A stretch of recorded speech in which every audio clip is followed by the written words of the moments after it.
We got another bunny. This is Benny. Say hi, Benny. I'm gonna go back on the ground.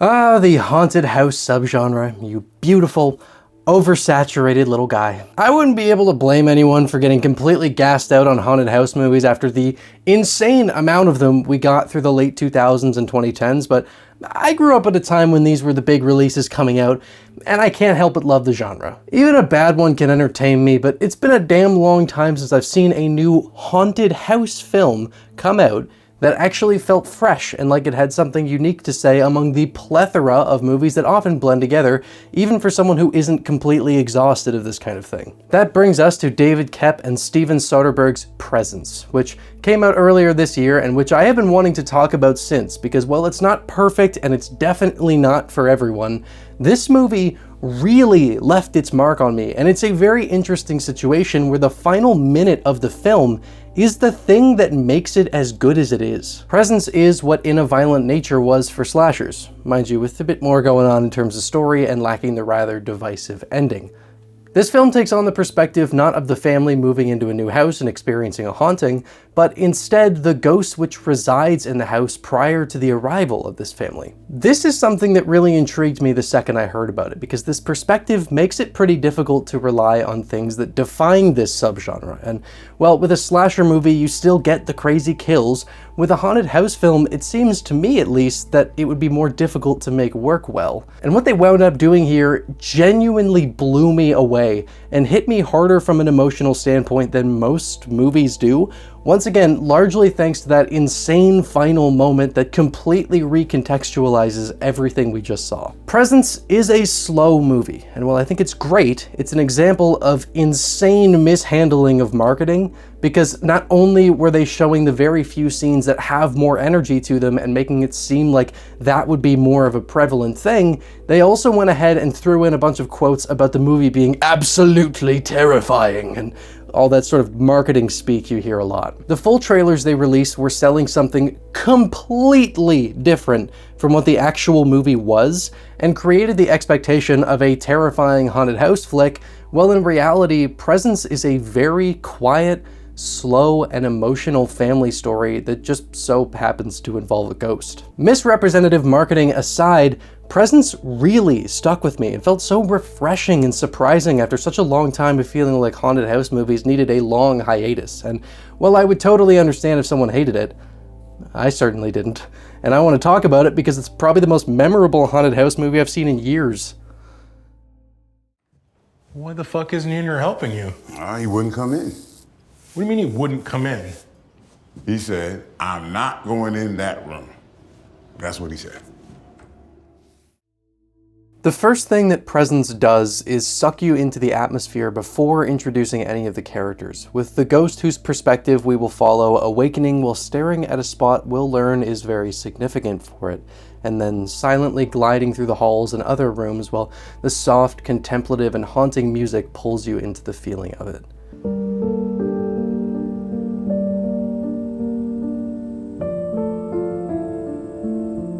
We simply follow along as this confused spirit glides through a place that seems so strangely familiar to it. The score is incredibly important here, since all we have is a silent, invisible presence floating through an empty house at night, and what they chose to put there almost entirely decides what we're meant to feel during this sequence. I am a huge sucker for ghost stories, like slow, atmospheric, quiet ghost stories. I love this stuff. And from the moment I heard this lamenting piano score accompanying the spirit floating through a twilit house, I was so into what they were doing. The sequence comes to a close with the spirit returning to the closet upstairs, where it settles in and waits for something. I am going to talk about the reveal at the end of the film fairly early on here, since it's such a massive recontextualization of the film's events and a beautiful realization of its themes that's almost necessary to have in order to properly discuss the movie. But first, I want to talk a bit about how they capitalize on this concept of having an invisible protagonist. You get a fun little moment early on where we see a real estate agent arriving at the house in a panic and then making it sound like she's been here for a while when the family she's showing this house to gets here. Sorry, have you been here long? I'm always early. Here, you can have a look at that.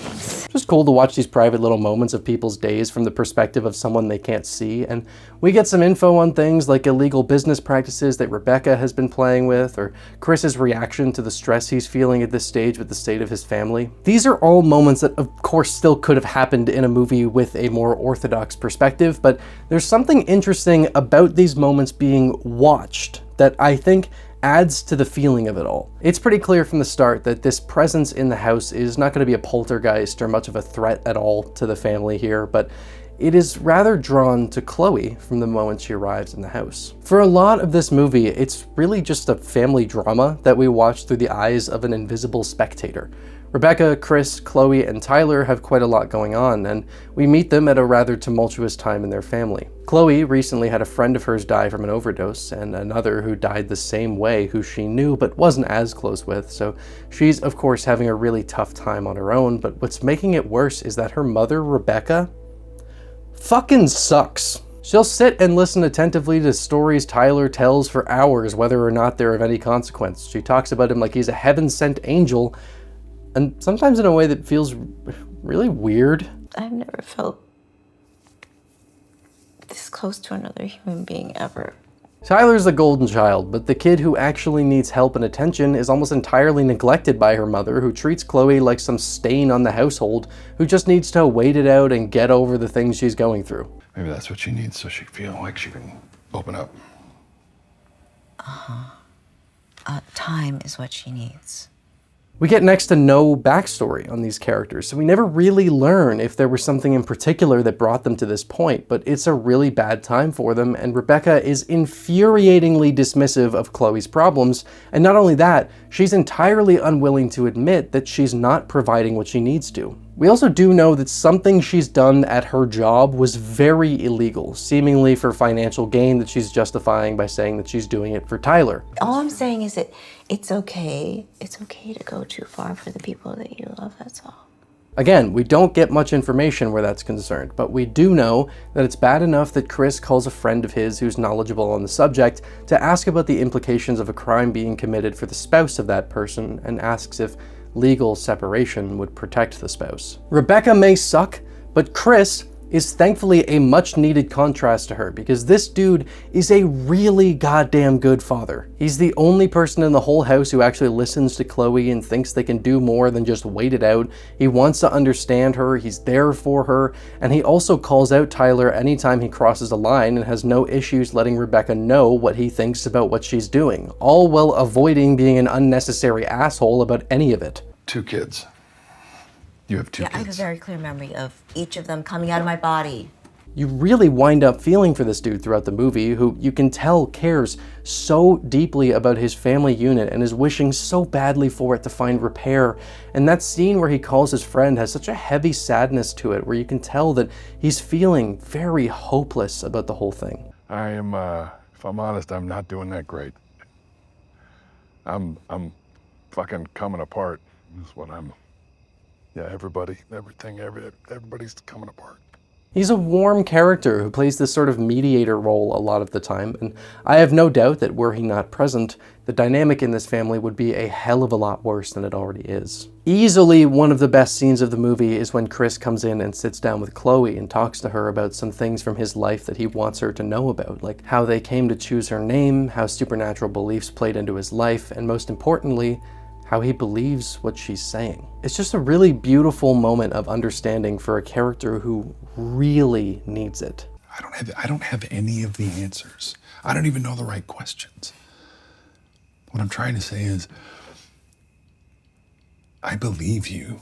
I've been thinking a lot about the structure in this film because I find it pretty interesting the way it all comes together, considering how little we actually get in the way of character development. One character does have an arc that I'll talk about in a moment, but for the most part, the characters that we see at the start of the movie are pretty much unchanged by the end, save for those last 2 minutes because of something really significant that happens. Character arcs really aren't the point. We don't get a ton of backstory. These aren't even fleshed out characters in the sense that we don't know much about them. This movie is pretty much entirely focused on its narrative idea, and I find it really great how much they've managed to achieve on the character side of this, considering how little they actually do there. Before I dive into what makes this movie so damn good, I want to quickly talk about my main point of criticism with Presence, and that's that the writing and dialogue can be pretty rough. I found the nature of what was happening through the film compelling enough that it didn't really bother me, but there were certain moments where I was thinking, thank God I'm sucked into this movie as much as I am, because if I was already not feeling it and some of these lines came up, I can see myself getting pretty frustrated. It just feels like things went too far over the top and certain interactions could have benefited with more nuance, particularly in regard to Ryan, who had a couple of moments that felt like they were inching pretty close to cartoony. It is worth mentioning that he's a very mentally unwell teenager, so I don't think some corny shit coming out of his mouth is necessarily unrealistic. I just don't think that was really the intention here, since these weird lines kind of just fly by and don't get acknowledged for how strange they are. It feels a little too villain monologue-y, if you will. I'm nothing. I decide nothing. The other thing that I wanted to mention is that the movie's script also isn't perfect, with contrived moments like this being a pretty clear example. Earlier on, we saw the ghost knock the drugged glass over the first time Ryan tried this, but this second time around during the film's climax, the ghost does not intervene with the glass for some reason. They never explain why this is, and they also never explain why the ghost doesn't just throw Ryan off the bed and knock things around in the room again to try and warn Chloe or something like that. We know that it can do these things because we've seen it happen a number of times, but because they wanted the ending to play out in a specific way that won't work if the ghost intervenes here directly, it just doesn't.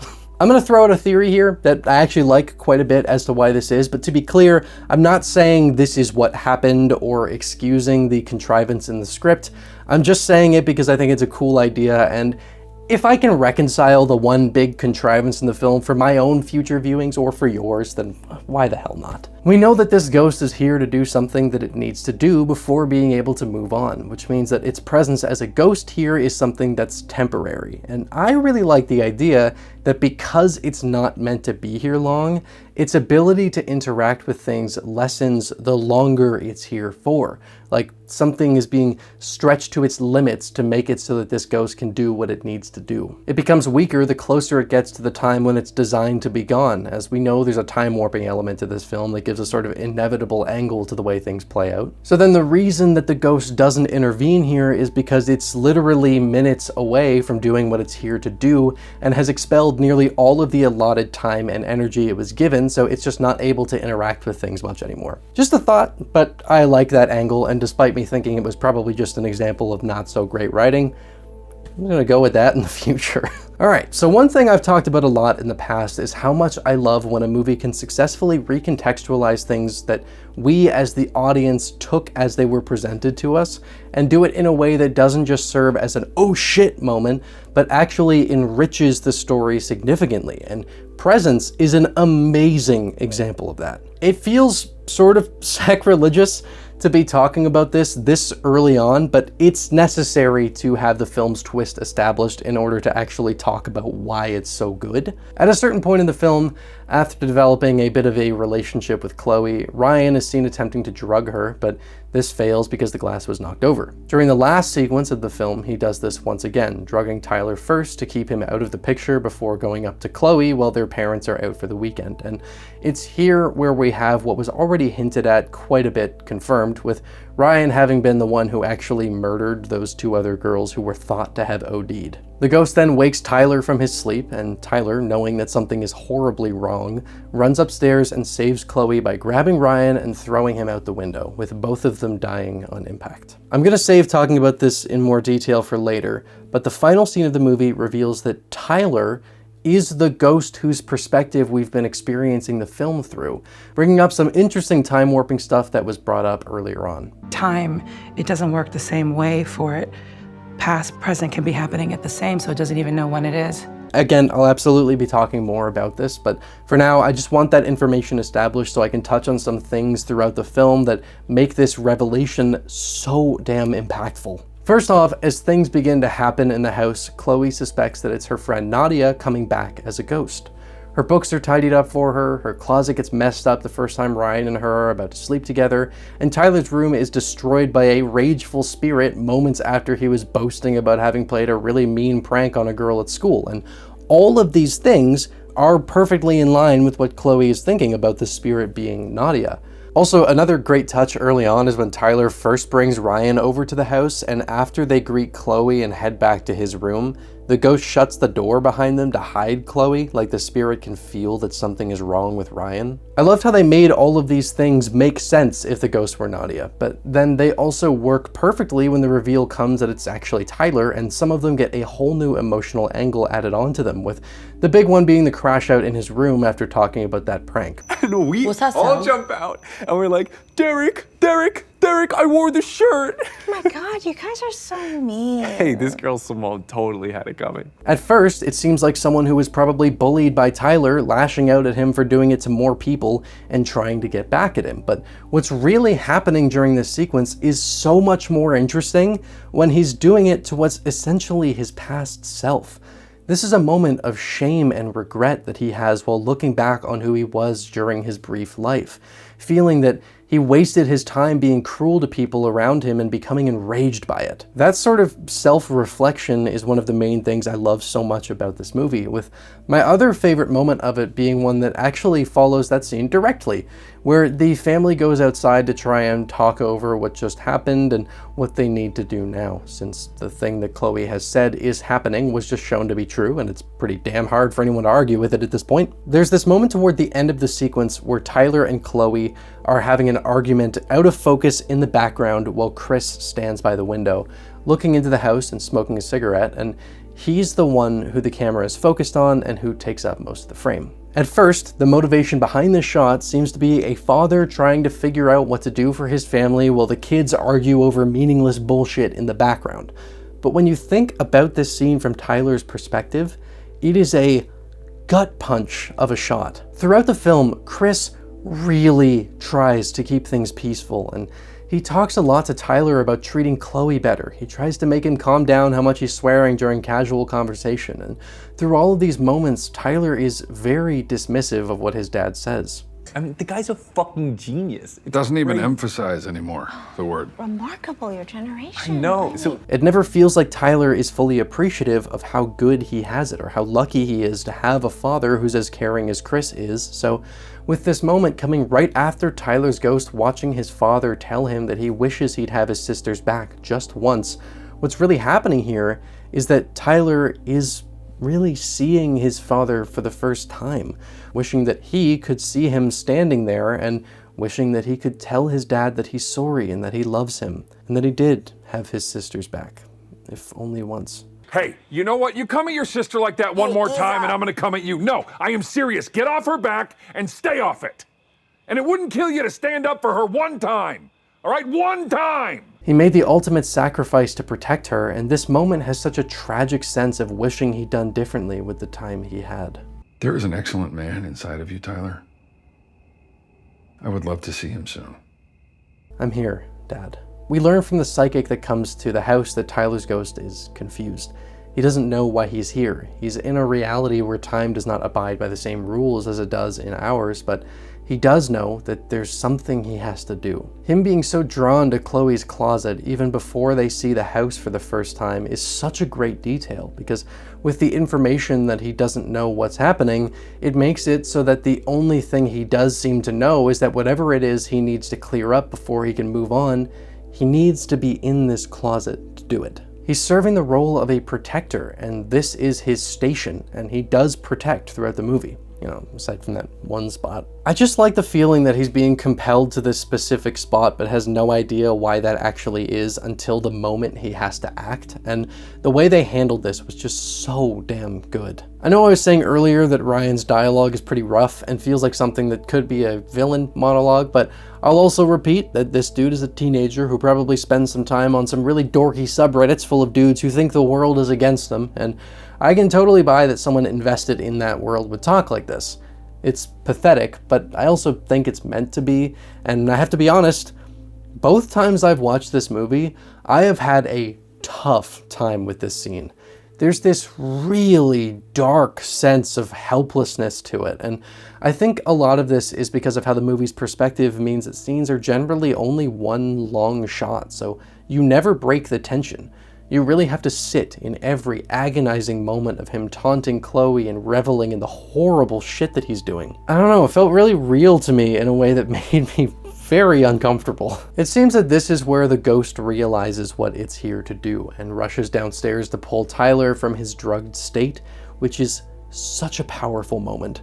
Right in line with my theory earlier about it not being able to physically intervene with anything at this point, it seems that Tyler sort of breaks into his own living mind here, blowing past any of the blockages from the drugging and injecting him with a sense of urgency, panic, and protection for the sister to whom he's been very cold for a long time. And the way he jets up here knowing that she's in trouble has this great sense of panicked urgency, and that's where Tyler makes that sacrifice to save his sister's life. The final scene of the film is really what makes Presence such a memorable watch. We skip ahead in time to find Chloe, Chris, and Rebecca moving out of the house, with Chloe standing by the closet door and wondering.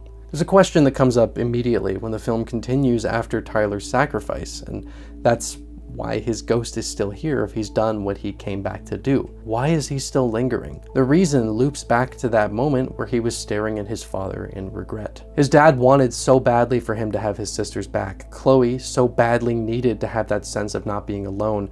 And Rebecca needed the reminder that Chloe was worth so much more than she was being given credit for by her mother. We linger in the house for a little bit, seeing as Chloe heads out and Rebecca stands by the window before being compelled back to the living room by something she can't see. And when she looks into that old silver nitrate mirror, she sees Tyler staring back at her and breaks down as the other two run in to check on her.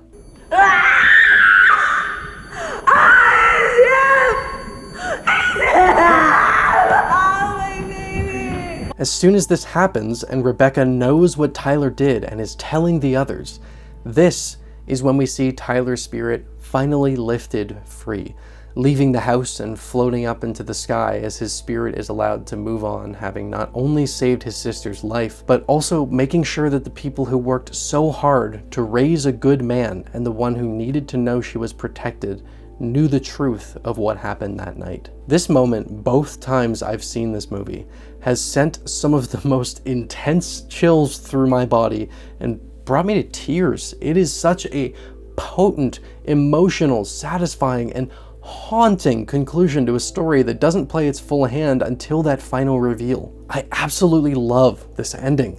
It has everything that I love about a good ghost story and leaves you on such a powerhouse of a note that has so much emotion and recontextualization packed into it. It's amazing. This also raises questions of what the timeline here actually is. Like, was there a timeline in which Chloe was killed by Ryan and then perhaps Tyler couldn't take the guilt of having been knocked out and being unable to do anything and decided to tap out himself, then going back around to fix things? Or did it always play out this way and the movie exists in a sort of time loop? I don't really care to know the answer, as that sort of ambiguity is very compelling and honestly necessary for a good ghost story, if you ask me. Presence is not a perfect movie by any means. It's got some shoddy dialogue and a couple of moments where you kind of just have to go with it, but what this overall package is makes up for all of that, at least for me personally. It's not something that I'd call scary, despite that climax being a rough watch for me, but